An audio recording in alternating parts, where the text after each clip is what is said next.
dahil sa katotohanan ng ipinapangaral ng Santa Iglesia Katolika na hindi maitanggi ng mga protestante sa lungatang aral at pahayag ng mga pastor.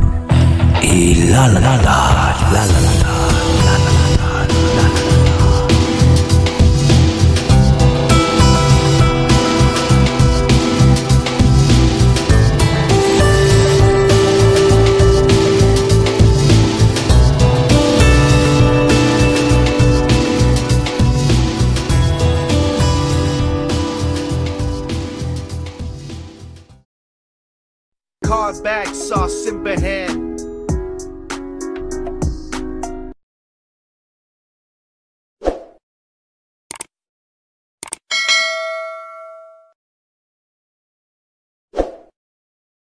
Sagot. Brother Angel, meron ka po bang mabigay na kasagutan dito sa nagtatanong yung sa requirements ng reconvalidation sa Pilipinas?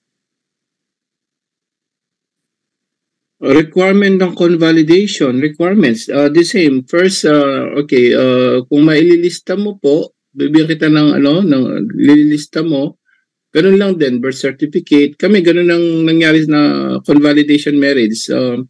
Kukunin niyo yung yung civil marriage mo, birth certificate nyo, baptismal certificate nyo, at yung confirmation certificate. Most probably yun lang po, no? Tapos siyempre dadaan ka sa seminar, confession,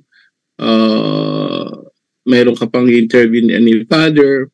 But yung requirements, yung mga legal requirements na papeles po, yun lang, mga birth certificate yung dalawa, kukunin yung civil marriage nyo, no? If there is like a divorce on the other side, no, kukunin yung divorce paper na yun, original. And then baptismal, confirmation, yun lang po. Wala namang masyadong ibang unless different parish have different requirements, maybe mayroon siyang konting dagdag. But yun lang po usually. Tapos dadaan ka pa sa mga same rituals actually, no, sa mga first time marriage kaysa doon sa convalidation. So yung pong nakikinig ngayon, ano ba yung convalidation? Ibig sabihin ng convalidation, in other words, valid po siya, civil na siya. Valid siya kasi, bakit? Valid siya in the eyes of the government. Civil law tawag doon. But in the church law, it's invalid. So, convalidation na lang yon.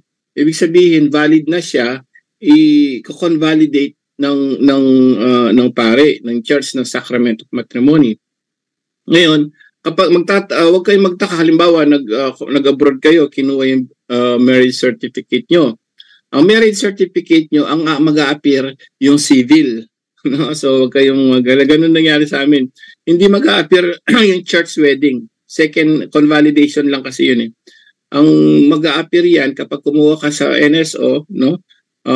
ng Senomar mo or yung certificate of marriage nyo, mag-a-appear yung civil marriage po. So, huwag kayong mabigla, magulat kung bakit yun mag-a-appear. Kasi yun talagang unang kasal nyo at yun ang valid na marriage nyo sa civil law.